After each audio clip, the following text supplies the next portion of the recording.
Comment progresser en beatbox? J'ai souvent fait des erreurs, j'ai parfois trouvé des solutions, et c'est ce que je vais partager avec vous aujourd'hui.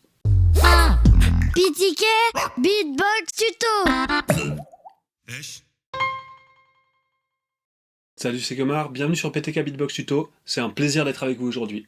Alors, une erreur que j'ai souvent faite et que je fais malheureusement encore maintenant, c'est de beatboxer avec un volume bas.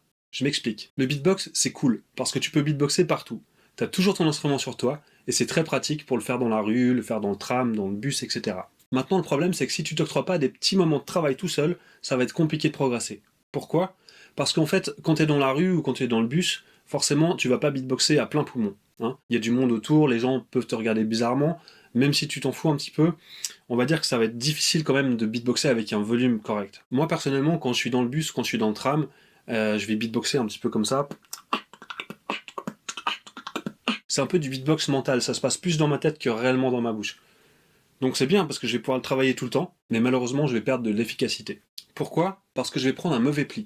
Si je beatbox comme ça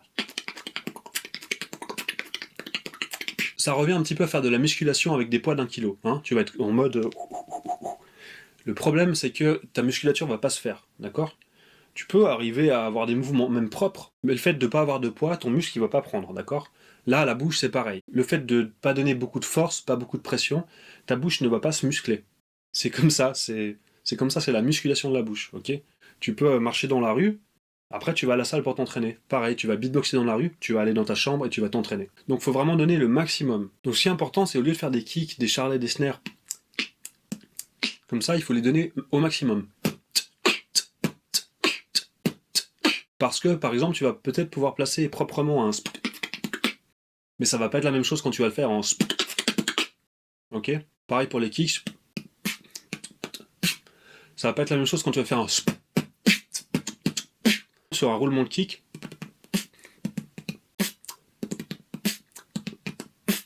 Là, c'est très facile. Ça va être plus difficile de le faire en...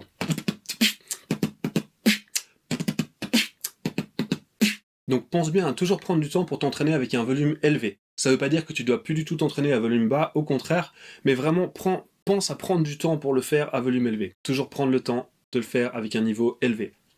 J'espère que ce petit tips va t'aider. En tout cas, moi, depuis que j'en ai pris conscience et que je le travaille, je vois vraiment une différence dans mon beatbox. Si t'as trouvé cette vidéo intéressante, n'hésite pas à liker, à t'abonner et mettre la petite cloche pour avoir les notifs. Et si t'as des questions, n'hésite pas à les mettre dans les commentaires, je me ferai un plaisir de te répondre.